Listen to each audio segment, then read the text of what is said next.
Hello students, आप सभी का आपके अपने यूट्यूब चैनल रीडर एकेडमी में जय स्वागत है।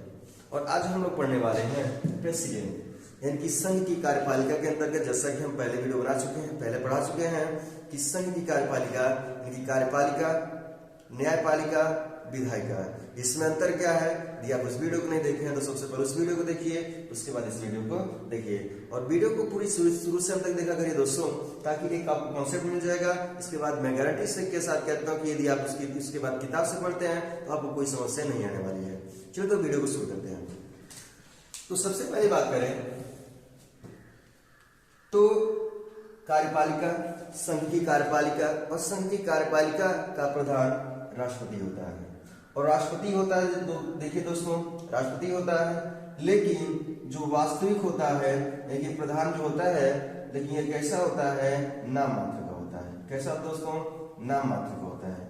यानी कि इसमें जो वास्तविक शक्तियां राष्ट्रपति में निहित नहीं होती है, बल्कि नाम मात्र की शक्तियां होती है। ये वास्तविक शक्तियां की बात की जाए तो वास्तविक शक्तियां किसमें निहित होती हैं, पहले बता चुके हैं कि किसमें होती है, तो प्रधानमंत्री जी में होती है, यानी प्रधानमंत्री जी में होती है। तो पूछा जाए कि बताइए संघ की कार्यपालिका का वास्तविक हेड कौन होता है, तो कहेंगे प्रधानमंत्री। और नाम मात्र का हेड कौन होता है, तो कौन होता है दोस्तों, राष्ट्रपति। क्योंकि ज्यादातर जो शक्तियां दी गई है प्रधानमंत्री को दी गई है, संघ की जितनी भी शक्तियां हैं, कार्यपालिका शक्तियां हैं, और सबसे अधिक प्रधानमंत्री जी को दी गई है, और जो है कि राष्ट्रपति जी को भी शक्तियां दी गई है, लेकिन सबसे अधिक शक्तियां किसे है, प्रधानमंत्री जी को, इसलिए कहा गया है वास्तव में। चलिए तो सबसे पहले बात करते हैं 52 की। अनुच्छेद 52 क्या कहता है, अनुच्छेद 52 कहता है कि एक पद होगा। किसका पद होगा, राष्ट्रपति यानी प्रेसिडेंट का एक पद होगा। पूछा जाए कि किस अनुच्छेद के तहत राष्ट्रपति के पद की बात कही गई है, तो क्या कहेंगे दोस्तों, कहेंगे अनुच्छेद 52 के तहत। उसके बाद जब जान जाते हैं कि जब कोई पद होता है उसकी शक्तियां भी होती है, आप किसी पोस्ट पे हो तो क्या कुछ शक्तियां दी जाती है। तो कहा जाए कि बताइए कि शक्ति किस अनुच्छेद के तहत राष्ट्रपति की शक्ति की बात कही गई है, तो अनुच्छेद 53 के तहत, अनुच्छेद 53 के तहत। और ये शक्तियां जो है संविधान में कहा गया है कि ये शक्तियां या तो राष्ट्रपति स्वयं संविधान के अनुसार करेंगे या अधीनस्थ पदाधिकारियों के माध्यम से करेंगे। आगे हम समझ लिए शक्ति। इसके बाद बात करते हैं निर्वाचन की। किसकी बात करें दोस्तों, निर्वाचन की, यानी कि उनकी पद हो गई, पद के बाद उनकी शक्ति हो गई, इसके बाद उनका क्या होगा, निर्वाचन होगा। यहां से थोड़ा सा बताते चलो। राष्ट्रपति भारत का सर्वोच्च नागरिक होता है। राष्ट्रपति यदि पूछा जाए कि भारत का सर्वोच्च नागरिक कौन होता है, तो कहेंगे राष्ट्रपति होता है। राष्ट्रपति तीनों सेनाओं का प्रमुख होता है, या कह सकते हैं तीनों सेनाओं का प्रधान होता है। यानी कहने का मतलब है, पूछा जाए कि राष्ट्र कौन व्यक्ति है या कौन सा ऐसा पद है जो तीनों सेनाओं का प्रमुख होता है। तीनों सेनाओं का मतलब हो जाएगा थल सेना, वायुसेना, नौसेना। थल सेना, वायुसेना, नौसेना, यानी इसका जो प्रमुख होता है उसे कहते हैं, उसे क्या नाम देंगे, यानी क्या कह देंगे, प्रेसिडेंट, राष्ट्रपति जी होते हैं। क्लियर है दोस्तों। चलिए अब आगे बढ़ते हैं, इसे मिटा देते हैं, आगे बढ़ते हैं। तो पद हो गया, यानी कि एक बार रिवीजन कर लेते हैं। 52 में क्या कहा गया, एक पद होगा। 53 में क्या कहा गया है, शक्ति होगी। जब पद होगा तो जाहिर सी बात है कि शक्ति होगी। और इसके बाद बढ़ते हैं तो 54 में क्या कहा गया है, निर्वाचन होगा। किसका निर्वाचन होगा, राष्ट्रपति जी का। चलिए तो सबसे पहले निर्वाचन होगा, क्योंकि निर्वाचन जब नहीं होगा दोस्तों तो क्या होगा, पद पे नहीं आएंगे, और जब पद पे नहीं आएंगे तो शक्ति नहीं मिलेगी। इसका मतलब निर्वाचन की बात होगी। तो आगे बढ़ते हैं। इसके बाद 55 निर्वाचन की रीति। निर्वाचन की रीति, निर्वाचन की रीति होगा। निर्वाचन कैसे किया जाएगा, सबसे पहले बात करते हैं रीति का तरीका। तो सबसे पहले बात करते हैं तो राष्ट्रपति का जो निर्वाचन होता है वह अप्रत्यक्ष रूप से होता है। किस रूप से होता है दोस्तों, अप्रत्यक्ष रूप से। क्वेश्चन उठता है, कोई क्वेश्चन पूछता है या प्रश्न पूछा जाता है कि बताइए कि राष्ट्रपति का निर्वाचन किस प्रकार से होता है, तो अप्रत्यक्ष रूप से होता है। अप्रत्यक्ष रूप का मतलब है दोस्तों कि मान लीजिए किसी व्यक्ति ने, ए ने किसी को चुना, ए को किसी ने चुना, सॉरी, मान लीजिए ऐसे ए को किसी ने चुना, ए ने क्या कर दिया, बी को चुन लिया, तो ये जो बी चुना गया किसके द्वारा चुना गया दोस्तों, तो अप्रत्यक्ष के रूप में चुना गया। इसका मतलब ए को मान लिया कि ए ने क्या किया, जनता ने चुना, ए को जनता ने चुना, ऐसे एग्जाम्पल लेते हैं। ए को जनता ने चुना, ए ने क्या कर लिया, बी को चुन लिया, और बी क्या हुआ, जनता सीधे इससे बी को नहीं चुना, यानी जनता सीधे भाग नहीं ली, तो उसे हम कहते हैं अप्रत्यक्ष निर्वाचन या अप्रत्यक्ष प्रणाली। क्या कहते हैं दोस्तों, अप्रत्यक्ष प्रणाली। कहने का मतलब है कि जो सीधे नहीं चुना जाता है बल्कि जनता द्वारा सीधे नहीं चुना जाता है तो उसे बोलते हैं अप्रत्यक्ष, और जो सीधे जनता द्वारा चुना जाता है उसे बोलते हैं प्रत्यक्ष। चलिए दोस्तों आगे बढ़ते हैं। तो ये आगे थोड़ा सा और जाने कि पूछा है कि राष्ट्रपति जी का निर्वाचन प्रणाली, निर्वाचन की रीति क्या है। तो कहेंगे राष्ट्रपति जी का जो चुनाव होता है, जो यानी जो निर्वाचन होता है अप्रत्यक्ष रूप से होता है। किस पद्धति द्वारा होता है, एकल संक्रमणीय पद्धति द्वारा। एकल क्या है दोस्तों, एकल संक्रमणीय पद्धति द्वारा या प्रणाली द्वारा, एकल संक्रमणीय प्रणाली द्वारा। क्लियर हो दोस्तों। ये पूछा है कि किस राष्ट्रपति का जो है कि निर्वाचन किस पद्धति द्वारा होता है, एकल संक्रमणीय प्रणाली द्वारा। क्लियर हुआ। इसका मतलब इसमें क्या किया जाता है, राज्यों के वोट को और जो संघ का होता है, राज्य संघ को ज्यादातर जो कि बराबर करने की कोशिश की जाती है, उसे कहते हैं एकल संक्रमणीय प्रणाली या मत प्रणाली, एकल संक्रमणीय मत प्रणाली। आगे बढ़ते हैं तो इसमें कौन कौन हिस्सा लेता है, कौन कौन भाग लेता है। यदि पूछा जाए कि राष्ट्रपति का जब निर्वाचन होता है तो कौन कौन भाग लेता है, एकल संक्रमणीय मत प्रणाली हो गया, एकल संक्रमणीय पद्धति द्वारा हो गया, कौन कौन भाग लेता है, ध्यान समझिएगा कौन कौन भाग लेता है। तो पहला जो भाग लेने वाला राष्ट्रपति में, यानी राष्ट्रपति का जब चुनाव होता है कौन कौन भाग लेते हैं इसकी बात कर लेते हैं। राष्ट्रपति का जब चुनाव होता है तो जाहिर सी बात है कौन लेगा, तो सबसे पहले संसद के जो सदस्य होंगे वो भाग लेंगे, संसद के सदस्य। कह सकते संसद कौन है, लोकसभा और राज्यसभा, लोकसभा प्लस राज्यसभा।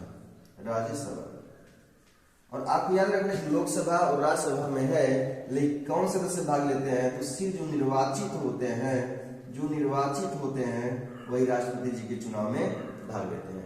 दूसरे नंबर बात कर लेते हैं राज्य में, ये तो केंद्र में हो गया। राज्य में विधानसभाओं के सदस्य, राज्य की बात करें तो जो विधानसभा के जो सदस्य होते हैं, जो मेंबर होते हैं विधानसभा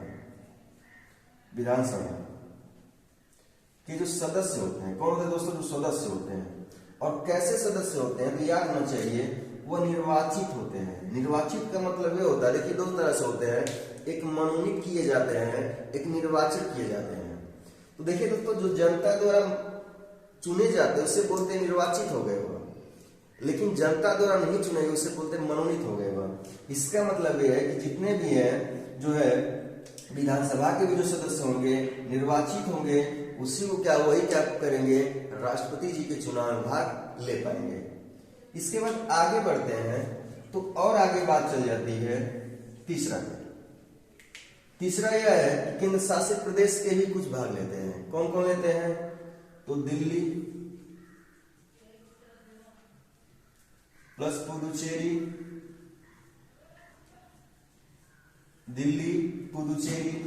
इसके बाद और आगे चले तो जस्ट ही आ गया है 2019 से लागू हो गया है जम्मू कश्मीर जो केंद्र शासित प्रदेश है वो भी ऐड हो गया है। यह भी ऐड हो गया, पहले था यह पहले था, लेकिन ये क्या हुआ 2019 में इसकी एंट्री हो गई, 2019 में एंट्री हो गई कि अब राष्ट्रपति जी के चुनाव में 3 केंद्र शासित प्रदेश भाग लेंगे, दिल्ली, पुदुचेरी, जम्मू और कश्मीर। और कैसे होंगे दोस्तों, ये भी कैसे होंगे, तो निर्वाचित होंगे।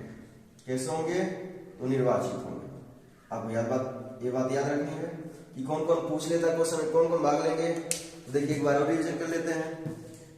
संसद के सदस्य, संसद के निर्वाचित सदस्य, लोकसभा, राज्यसभा, राज्यों की विधानसभाओं के सदस्य, सिर्फ निर्वाचित सदस्य, और 3 केंद्र शासित प्रदेश हैं। पहले कितने थे, 2 थे, लेकिन अब क्या हो गए, 3 हो गए हैं 2019 के बाद। 2019 से कौन कौन? दिल्ली, पुदुचेरी और जम्मू कश्मीर। यानी कि जम्मू कश्मीर 2019 में इसकी एंट्री हो गई है। चलिए आगे इनकी निर्वाचन की रीति देख लिए कि किसके द्वारा तो होता है, तो अप्रत्यक्ष प्रणाली द्वारा होता है, एकल संक्रमणीय मत पद्धति द्वारा होता है, या मत प्रणाली द्वारा होता है, जैसे कि पहले बता चुके हैं। चलिए भी समझ लिए, समझते रहिए। तो समझते हैं एक बार जो है कि अनुच्छेदों को देखिए, अनुच्छेदों को एक्सप्लेन भी कर रहे हैं, तो शुरू से अंत तक बने रहिए और आपको एक बिल्कुल एक कॉन्सेप्ट मिल जाएगा कि कैसे ये हो रहा है। चलिए तो समझ लिए कि 52, 53, 54, 55। 52 में क्या हो गया? पद हो गया, आपको याद हो गया होगा। 52 में क्या है? एक राष्ट्रपति जी होंगे, यानी कि राष्ट्रपति का पद होगा। 53 में क्या होगा? उनके पास सुप्रीम शक्तियां होंगी। 54 में क्या होगा?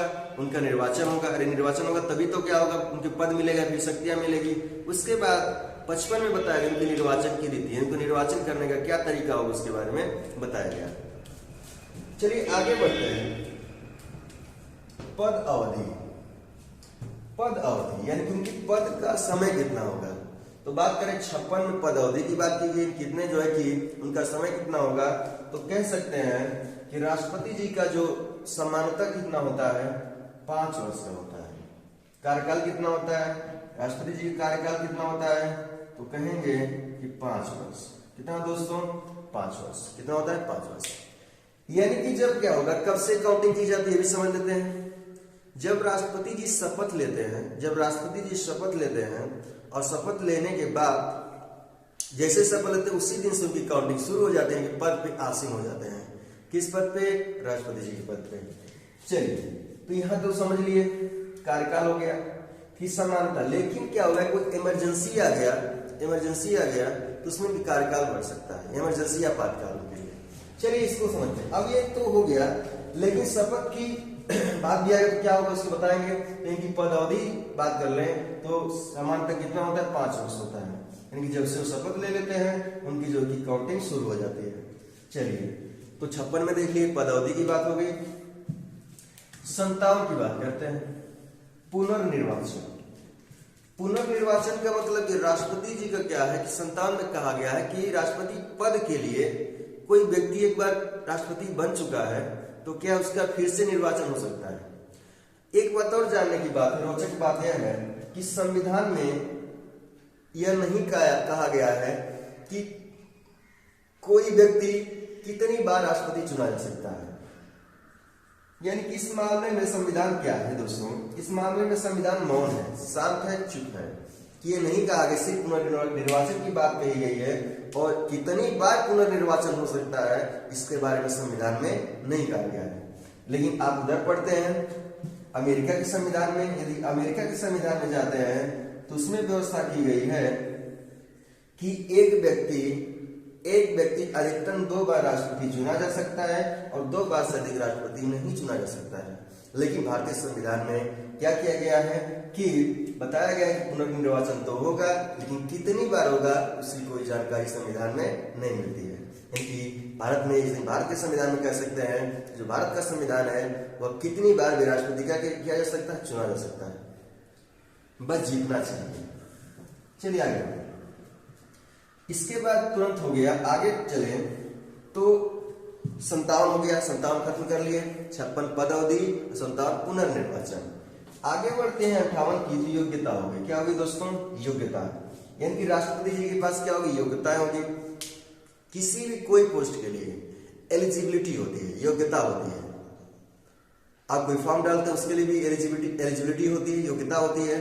तो राष्ट्रपति जी के लिए योग्यता क्या हो सकती है? सबसे पहले तो क्या हो, और भारत के नागरिक हो।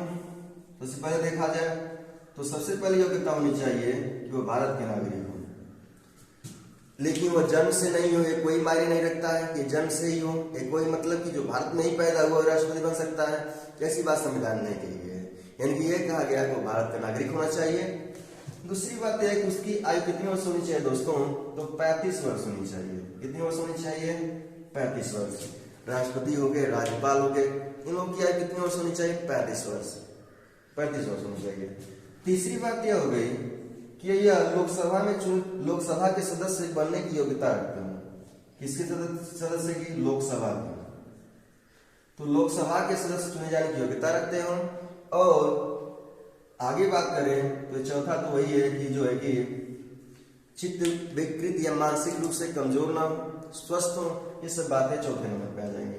यानी मुख्य रूप से हम समझ सकते हैं भारत नागरिक हो, 35 वर्ष की आयु हो, लोकसभा में उनकी जो सदस्य चुने जाने की योग्यता हो। चलिए योग्यता समझ लिए। चलिए यहाँ तक तो हो गया कि योग्यता की बात हो गई। तो योग्यता ये होनी चाहिए स्वस्थ हो, दिवालिया ना हो, ऐसी बहुत सारी जो है की बातें होती हैं। चलिए यहाँ तक हम समझ लिए। यानी कि देख लिए कि 52, 53, 54, 55, 56, 57, 58। 52 में क्या कहा गया पद, 53 में क्या क्या गया शक्ति, 54 में क्या कहा गया है, क्या क्या बोले निर्वाचन, 55 में क्या कहा है निर्वाचन की रीति, 56 में क्या कहा गया है, क्या कहा गया है देखिए 56 में क्या कहा गया है पदावधि, 57 पुनर्निर्वाचन और 58 में योग्यता। चलिए आगे बढ़ते 59 में। 59 में क्या है कोई पद ग्रहण नहीं। देखिए लिखे कि कोई पद ग्रहण नहीं। देखिए संविधान में कहा गया है 59 में कहा गया है कि राष्ट्रपति जब राष्ट्रपति अपने पद पर आसीन होंगे, जब राष्ट्रपति जी अपने पद पर आसीन होंगे तो कोई पद ग्रहण नहीं कर सकते, कोई दूसरा पद ग्रहण नहीं कर सकते हैं। मतलब राष्ट्रपति है तो राष्ट्रपति पर ही आसीन रहेंगे। ये दूसरे पद की कोशिश करते हैं तो उन्हें त्याग पत्र देना पड़ेगा। और त्याग पत्र देना होगा तो किसे त्याग पत्र देंगे, तो उपराष्ट्रपति जी को देंगे। आपको पता है कि राष्ट्रपति यदि त्याग पत्र देने का काम करता है तो किसे किसे देता है, त्याग पत्र किसे देता है दोस्तों, तो कहेंगे उपराष्ट्रपति। किसको, उपराष्ट्रपति। देखिए सिर्फ लिखें ताकि कॉन्सेप्ट जो है जो समय लिखने में जो समय लगता है उसको हम समय कम कर सके और बहुत से अधिक आपको जानकारी दे सकें। तो हो गया त्याग पत्र किसे देंगे, उपराष्ट्रपति जी को देंगे। यानी कि आगे ध्यान समझिएगा कोई पद यानी कि राष्ट्रपति जी यदि कोई राष्ट्रपति पद पे है तो कोई दूसरा पद ग्रहण नहीं कर सकता है। यदि ग्रहण करता है तो उसे त्याग पत्र देना पड़ेगा और जाकर उस पद को यानी राष्ट्रपति पद को छोड़ना पड़ेगा। ये संविधान में कहा गया। किस अनुच्छेद में कहा गया है, तो 59 में कहा गया है। ये आपको याद रखें। 59 हो गया। चलिए आगे बढ़ते हैं। इसके बाद 60 क्या दोस्तों, 60 है। 60 ये शपथ, ये सबसे आसान है, सबसे आसान है शपथ। 100 से 60 और 100 से शपथ, बस एक छोटा सा बड़ा सा अंतर है। हमें कुछ नहीं करना, उसे याद करना 100 से 60 और 100 से शपथ, यानी शपथ की बात। किस अनुच्छेद में पूछा जाता है, किस अनुच्छेद में शपथ की बात की गई, कहेंगे 60 में। चलिए समझते हैं। तो राष्ट्रपति जी क्या हो गए, निर्वाचन हो गए, पद पे आ गए। मतलब निर्वाचन हो गए तो क्या होगा, अरे पद पे आने की शपथ दिलाना बहुत ही जरूरी होता है। बताया कि जब तक शपथ नहीं लेंगे तब उनकी गिनती शुरू नहीं होगी, इनको शक्तियां नहीं मिलेगी। तो सबसे पहले शपथ की बात करते हैं। तो पूछा जाए कि राष्ट्रपति क्वेश्चन उठता है कि राष्ट्रपति को शपथ कौन दिलाता है। तो राष्ट्रपति को जो शपथ दिलाता है सुप्रीम कोर्ट के न्यायाधीश का, सुप्रीम कोर्ट के जो मुख्य न्यायाधीश होते हैं, कौन होते हैं दोस्तों, मुख्य न्यायाधीश होते हैं। मुख्य न्यायाधीश शपथ दिलाने का काम करते हैं। कौन शपथ दिलाने का काम करते हैं, राष्ट्रपति जी को, तो मुख्य न्यायाधीश।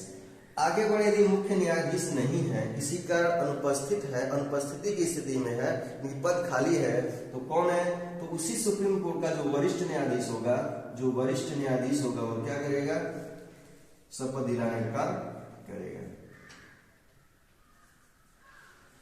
दोस्तों चलिए शपथ की बात कर लिए। शपथ 60 तो कौन दिलाएगा, सुप्रीम कोर्ट का मुख्य न्यायाधीश। अब आगे बढ़ते हैं। यानी कि शपथ भी हो गया, पद पे आ गए, शक्ति मिल गई, निर्वाचन हो गया, पुनर्निर्वाचन की बात कर लिए, ये सब हो गया। तो अनुच्छेद 61 कहता है, देखिए संविधान बहुत ही सोच समझ कितने जो है कि विद्वान मिलकर बनाए, जो कहना बहुत ही असाधारण, मतलब बहुत ही सोचने वाली बात है कि जो संविधान देश को चलाता है तो बहुत ही पावरफुल है, और पावरफुल लोगों ने बनाया तो दोस्तों पावरफुल तो होगा ही। चलिए आगे बढ़ते हैं। तो आगे बात किया जाए 61 कहता है महाभियोग, यानी कि हमने चुन लिया, तो राष्ट्रपति जी को यानी कि पद चुन लिए, तो क्या हो गया, एक तो ऐसा हो गया कि हम पद से नहीं हटाए तो राष्ट्रपति जी कुछ भी कर सकते हैं। कुछ भी करने का मतलब क्या, संविधान को इधर उधर उलट पलट के। तो कहा गया कि संविधान में ही व्यवस्था किया गया है कि राष्ट्रपति जी पे अभियोग का महाभियोग का मतलब क्या हो जाएगा, आरोप लगाना। नहीं कि राष्ट्रपति जी क्या करते हैं, इस संविधान का उल्लंघन करते हैं। किसका उल्लंघन करते हैं दोस्तों, संविधान का उल्लंघन करते हैं, संविधान का उल्लंघन करते हैं यदि और उल्लंघन करते हुए पाए जाते हैं तो उन्हें अनुच्छेद 61 के तहत महाभियोग चला जा सकता है। महाभियोग होता क्या दोस्तों, यह जो है कि लोकसभा या राज्यसभा में पेश किया जा सकता है और महाभियोग का मतलब होता है कि आरोप लगाना होता है। ये लोकसभा राज्यसभा में पेश किया जाता है और 2/3 से किससे 2/3 से पारित हो जाता है, लोकसभा राज्यसभा दोनों में 2/3 से बहुमत से पारित हो जाता है तो राष्ट्रपति के पद क्या हो जाएगा, खाली हो जाएगा। राष्ट्रपति जी के पद को खाली करना पड़ेगा। लेकिन कभी ऐसा देखिए, कभी कोई ऐसा राष्ट्रपति भारत में नहीं हुआ है जिस पर महाभियोग की जरूरत थी, महाभियोग से कोई राष्ट्रपति हटाओ, अपने पद को खाली किया हो। और महाभियोग तो लगा, इसके बाद जानिए कि महाभियोग तो लगा है लेकिन उसको क्या है कि स्पष्ट नहीं हुआ है, यानी कि पूरी तरह से प्रूफ नहीं हुआ है। इसलिए क्या हुआ है कि वो हटे नहीं है। यानी कि अभी यानी कि इसे कह सकते हैं कि कोई क्वेश्चन पूछा है कि अब तक कितने ऐसे राष्ट्रपति हुए जिनको महाभियोग द्वारा हटाया गया है, तो कहेंगे एक भी राष्ट्रपति नहीं गए हैं। चलिए तो समझ गए। तो 52, 53, 54, 55, 56, 57, 58, 60, 61 यहाँ तक हम पहुंच गए। अब बात करते हैं 71 की। देखिए दोस्तों, जितने भी आपको कॉन्सेप्ट मिलते रहेंगे और शुरू से अंत तक लगे रहिए। थोड़ा सा वीडियो लंबी होगी लेकिन फिर भी जो है कि आप लगे रहिए, क्योंकि कुछ पाना है हमें तो क्या करना पड़ेगा, इन्वेस्ट तो करना पड़ेगा। इन्वेस्ट नहीं कर रहे हम क्या इन्वेस्ट कर रहे हैं और आपको आगे चल के उससे फ्यूचर में बहुत ही बेनिफिट होगा। चलिए आगे बात कर लें तो 71 की अनुच्छेद 71 का था। देखिए विवाद, सिर्फ क्या लिखे विवाद। अब समझिए अच्छा इसमें क्या करिए समझिए, इसको राष्ट्रपति थोड़ा सा उपराष्ट्रपति जी को भी ले लेते हैं। राष्ट्रपति उपराष्ट्रपति से संबंधित कोई विवाद हो जाता है, विवाद का मतलब कोई मैटर हो जाता है, तो उसका जो निपटारा किया जाएगा, उसका जो न्याय होगा केवल सुप्रीम कोर्ट में होगा, केवल सुप्रीम कोर्ट में होगा। किस अनुच्छेद में कहा गया है, 71 में। यह अनुच्छेद चुनाव से संबंधित, राष्ट्रपति उपराष्ट्रपति चुनाव से दोनों की बात कर रहे हैं, यहाँ पर राष्ट्रपति और उपराष्ट्रपति, राष्ट्रपति उपराष्ट्रपति के संबंधित में कोई चुनाव संबंधित विवाद हो जाता है तो उसका जो निपटारा होगा वह सुप्रीम कोर्ट में होगा, केवल सुप्रीम कोर्ट होगा। क्योंकि दोस्तों आपको पता है कि ये जब जो पद है बहुत ही सर्वोच्च पद है, तो इसका निपटारा क्या होगा, छोटे न्यायालय में तो होगा नहीं, लेकिन जो भारत का जो सबसे श्रेष्ठ न्यायालय है, जो सर्वोच्च न्यायालय है, उसके में होगा नहीं, सुप्रीम कोर्ट में होगा।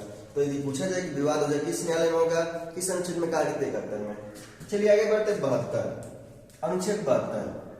अनुच्छेद 72 क्या, क्षमादान की शक्ति है, क्षमादान की शक्ति है। इनकी अनुच्छेद 72 में कहा गया है कि राष्ट्रपति जी क्या कर सकते हैं, उनके पास क्षमादान करने की शक्ति होगी। यानी कि किसके पास, राष्ट्रपति जी के पास। यानी क्षमादान इन कुछ मामलों में क्या कर सकते हैं, कारावास को कम करवा सकते हैं, सजा को कम करवा सकते हैं। यदि कुछ मामले में ऐसे भी है कि मृत्यु दंड होता है तो राष्ट्रपति को यदि राष्ट्रपति जी क्या कर सकते हैं, फांसी को रुकवा सकते हैं। मतलब कुछ मामले में ऐसा पास है कि राष्ट्रपति जी क्या करेंगे, जो भी पद पे आसीन होगा वो क्या करेगा, जो सोचेगा उसे विचारेगा तभी ऐसा कर सकता है। तो चलिए पूछा हमारा परीक्षा पूछेगी क्षमादान की शक्ति किस अनुच्छेद के तहत है, तो अनुच्छेद 72 में है। अब यहीं पर लिखे 161, तो वहीं पर समझ जाए कि उपराष्ट्रपति को पूछा जाए, सॉरी उपराष्ट्रपति को नहीं, राज्यपाल। अच्छा एक बात आपको पता है कि यह केंद्र में जैसे क्या है, राष्ट्रपति जी है, उसी राज्य में क्या है, राज्यपाल है। तो जाहिर सी बात है जब राज्यपाल है तो इनको क्षमादान की शक्ति है, तो राज्य में भी है क्षमादान की शक्ति है, तो राज्य में राज्यपाल को क्षमादान की शक्ति किस अनुच्छेद के तहत, 161 के तहत, 161 के तहत पूछा जाए कि राज्यपाल है। क्योंकि इसमें एक लिख दिए दोस्तों ताकि आपको इसमें क्लियर हो जाए, राज्यपाल का भी को भी पढ़ाएंगे तो फिलहाल इसमें क्लियर कर दें ताकि एक बना रहे हैं। 161 72 तो राज्यपाल को है शक्ति है राज्य के अंतर्गत। हाँ एक बात और जानिए यहीं पर कि जो ज्यादा शक्तियां, जो क्षमादान की शक्तियां हैं जो विस्तृत है राष्ट्रपति जी के पास है, राज्यपाल जी के पास कम है। चलिए मजा आ रहा आपको, बिल्कुल मजा आएगा। चलिए आगे बढ़ते हैं, क्या है अनुच्छेद 80 की बात करते हैं। देखिए 72 से जो इंपॉर्टेंट था, जो राष्ट्रपति जी को समझने के कॉन्सेप्ट में चाहिए वो उसके बारे में है। अनुच्छेद 80 क्या कहता है, लेकिन मनोनीत राज्यसभा में यानी जो है कि राष्ट्रपति जी क्या कर सकते हैं, क्या समझेगा, राष्ट्रपति जी को अधिकार है, अनुच्छेद 80 में कहा कि वो 12 सदस्यों को राज्यसभा मनोनीत कर सकते हैं, मनोनीत में चुन सकते हैं। और बताया कि मनोनीत का जो चुना जाता है और निर्वाचन का जो जनता द्वारा चुना जाता है, तो मनोनीत कर सकते हैं आपको बताया भी है कई वीडियो में कि वो 12 सदस्य किसमें होते हैं, जो विज्ञान के क्षेत्र में, समाज सेवा के क्षेत्र में, साहित्य के क्षेत्र में, विज्ञान, समाज सेवा, साहित्य, और एक क्षेत्र और होता है दोस्तों, विज्ञान हो गया, समाज सेवा हो गया, साहित्य हो गया, एक क्षेत्र और होता है, क्लियर नहीं हो रहा है, चलिए। तो 4 क्षेत्रों में क्या कर सकते हैं, राष्ट्रपति जी क्या कर सकते हैं, 12 सदस्यों को मनोनीत कर सकते हैं, विज्ञान, साहित्य, समाज सेवा। चलिए इसको बता देंगे, ठीक है। चलिए आगे बढ़ते हैं। यानी कि पूछा जाए कि कितने सदस्यों को राष्ट्रपति मनोनीत कर सकते हैं, तो कह देंगे कि कितने सदस्यों को, तो 12 सदस्यों को। चलिए आगे बढ़ते हैं, अभी याद आ गया तो बता देंगे। चलिए आगे बढ़ते हैं। अनुच्छेद 85। तो अनुच्छेद 85 क्या कहता है, लोकसभा में विघटन, यानी कि लोकसभा में विघटन की बात की जाए, यानी कि किस अनुच्छेद की तात्कालिक क्या, अच्छा एक बार तो इसके बाद थोड़ा समझते हैं लोकसभा विघटन क्या होता है।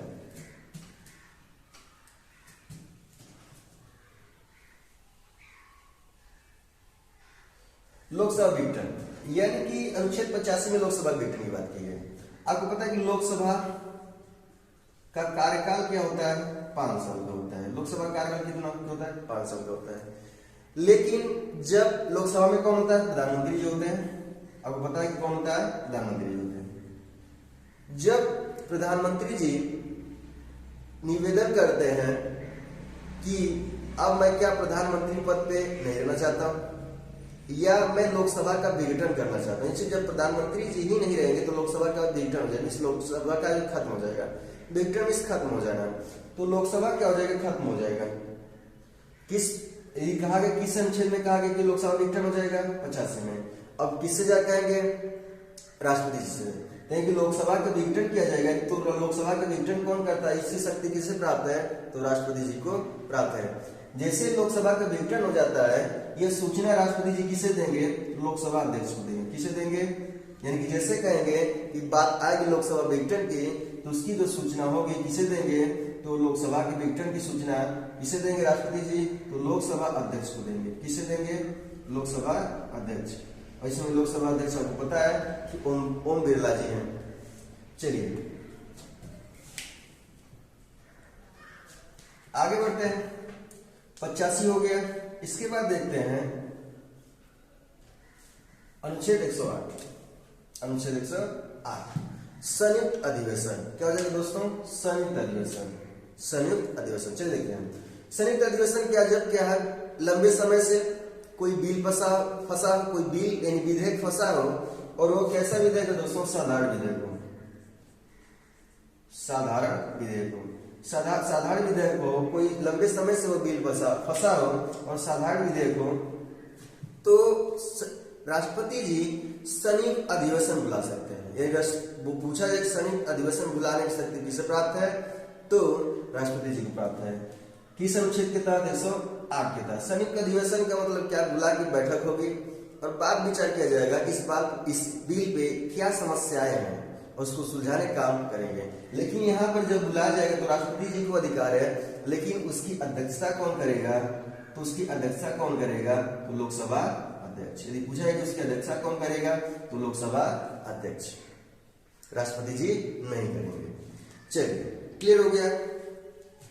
आगे बढ़ते हैं। अध्यादेश।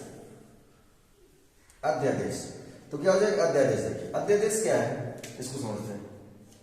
अध्यादेश जब क्या हो, यदि सबसे पहले पूछे किस अनुच्छेद के तहत अध्यादेश राष्ट्रपति जारी कर सकता है, तो 123 के तहत अध्यादेश की बात करते हैं।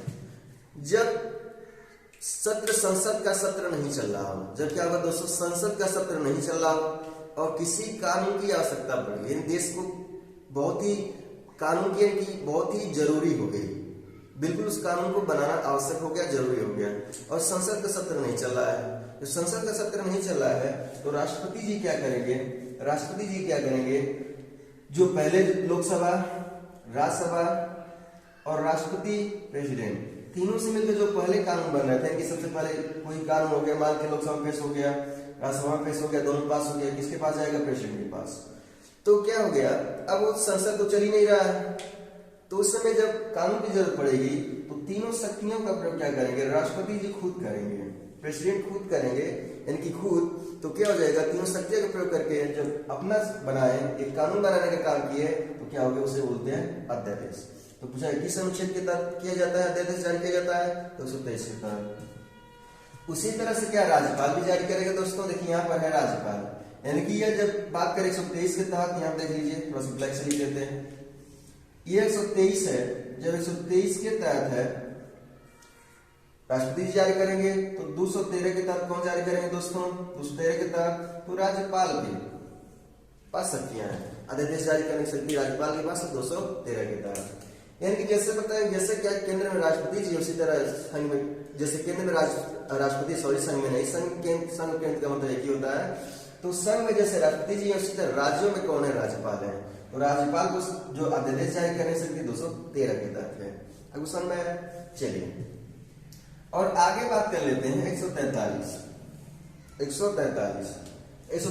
क्या कहता है, supreme court NSC supreme court से परामर्श ले सकते हैं, सुप्रीम कोर्ट से परामर्श। राष्ट्रपति जी यदि किसी विधि के मामले में, कोई समस्या विधि कानून के मामले में यदि उन्हें कोई सस्पेंस है, तो वह सुप्रीम कोर्ट से सलाह ले सकते हैं, परामर्श ले सकते हैं। किस अनुच्छेद के तहत कहा गया है, 143 के तहत या 43 के तहत कहा गया है। चलिए यहाँ तक तो हम अनुच्छेद क्लियर कर लिए। तो यहां से एक बात समझ लेते हैं कि राष्ट्रपति जो होता है भारत का सर्वोच्च नागरिक होता है। राष्ट्रपति जो होता है वह तीनों सेनाओं का सर्वोच्च सेनापति होता है। राष्ट्रपति जो होता है कार्यपालिका का प्रधान होता है, लेकिन वास्तविक कार्यपालिका का प्रधान प्रधानमंत्री जी होते हैं, लेकिन नामात्र कार्यपालिका का प्रधान कौन होता है, तो राष्ट्रपति जी होते हैं। चलिए यहाँ तक क्लियर कर लिए। अब आगे बात करते हैं, राष्ट्रपति की कुछ आपातकालीन शक्तियां हैं, उनके पास आपातकालीन शक्तियां हैं। आपातकालीन का मतलब दोस्तों होता है इमरजेंसी शक्तियां, इमरजेंसी पावर शक्तियां। वो किस किस के तहत देख लेते हैं। देखिए बताया कि 352, क्या दोस्तों 352, 356, 360, बहुत ही आसान, 4 का छोड़ के चलिए 352, 4 छोड़ 356 और 4 छोड़ 360। 352 में कहा गया है कि राष्ट्रीयपात की घोषणा कर सकते हैं राष्ट्रपति जी, यानी कि किसी हिस्से में युद्ध हो जाए, या कह सकते हैं, ऐसे कह सकते हैं, ऐसे कहा जा सकता है कि भारत किसी भी हिस्से पर आक्रमण हो जाए, बाह्य आक्रमण हो जाए, सशस्त्र विद्रोह हो जाए, तो उस समय क्या कर सकते हैं राष्ट्रपति जी, उस समय राष्ट्रीय आपात लगा सकते हैं। तो किस अनुच्छेद के तहत, इमरजेंसी में आपातकालीन शक्ति, इमरजेंसी में क्या कर सकते हैं, आपातकालीन शक्तियां यानी कि राष्ट्रीय आपात लगा सकते हैं। क्वेश्चन पूछता है किसके लिए, सशस्त्र विद्रोह, बाह्य आक्रमण, युद्ध की स्थिति में आ जाए तो राष्ट्रीय आपात लगा सकते हैं। किस अनुच्छेद के तहत, तो 352 के तहत। और ये कैसी शक्तियां हैं, तो आपातकालीन शक्तियां, ऐसे कह सकते इमरजेंसी वाली शक्तियां। आगे बात कर 356 के तहत है क्या दोस्तों, राष्ट्रपति शासन। चलिए 356 के तहत राष्ट्रपति शासन समझते हैं। जब राज्यों में संविधान के अनुसार कार्य नहीं हो रहा हो, यानी कि वहां पर संवैधानिक तंत्र क्या विफल हो चुका हो, तो राज्यपाल ये सूचना राष्ट्रपति जी को देंगे, क्योंकि राज्य का प्रधान प्रमुख कौन होता है, राज्यपाल होता है। तो राज्यपाल सूचना राष्ट्रपति को देंगे, तो राष्ट्रपति जी को सूचना जब मिलेगी तो वहां पर क्या करेंगे, देखेंगे, जांच करेंगे, जांच होगी तो पाया जाएगा कि संवैधानिक के अनुसार नहीं चल रहा है, जो तंत्र व्यवस्था, जो लोकतंत्र व्यवस्था चलनी चाहिए, जो नहीं चल रहा है, तो वहां पर राष्ट्रपति जी क्या करेंगे, राष्ट्रपति शासन लगाएंगे। इसका मतलब राष्ट्रपति शासन का मतलब यह है दोस्तों, वहां पर जो शक्ति हो जाएगी, पूरी शक्ति यहाँ पर मुख्यमंत्री का अब नहीं रह जाएगा, पूरी शक्ति इनके हाथों में आ जाएगी, यानी राष्ट्रपति वहां पर शासन करेंगे, जिसे राष्ट्रपति शासन करते हैं। और आगे बढ़ते हैं 307 वित्तीय अपराध। क्या दोस्तों, वित्तीय अपराध, यानी मुझे वित्तीय अपराध। देखिए वित्तीय अपराध का मतलब भूखमरी हो जाए, आपात यानी अकाल पड़ जाए, तो वहां पर जो है कि राष्ट्रपति मजबूर होकर वित्तीय अपराध की घोषणा करते हैं। और अभी तक भारत में कभी वित्तीय अपराध नहीं लागू हुआ है, वित्तीय अपराध नहीं लागू, और नहीं भी लागू चाहिए, क्योंकि देखिए दोस्तों क्या वित्तीय अपराध जब हो जाता है तो भूखमरी हो जाती है, चारों तरफ गरीबी छा जाती है, तो इसलिए क्या हो जाएगा, वित्तीय अपराध लगाना जरूरी हो जाता है। चलो दोस्तों, इतने अनुच्छेद हम लोग पढ़ लिए। यदि आप इतना जो कि तैयार कर लेते हैं, किताब से पढ़ते हैं, आपके पास कोई भी कॉन्स्टिट्यूशन की किताब है, पॉलिटी की किताब है, इंडियन पॉलिटी की, तब उससे क्वेश्चंस करेंगे। तो दोस्तों फिर अगले वीडियो में मिलेंगे, तब तक के लिए धन्यवाद वीडियो देखने के लिए और जो हमसे जुड़ने के लिए। जय हिंद दोस्तों, फिर अगले वीडियो मिलेंगे। वीडियो देखने के लिए थैंक यू, धन्यवाद।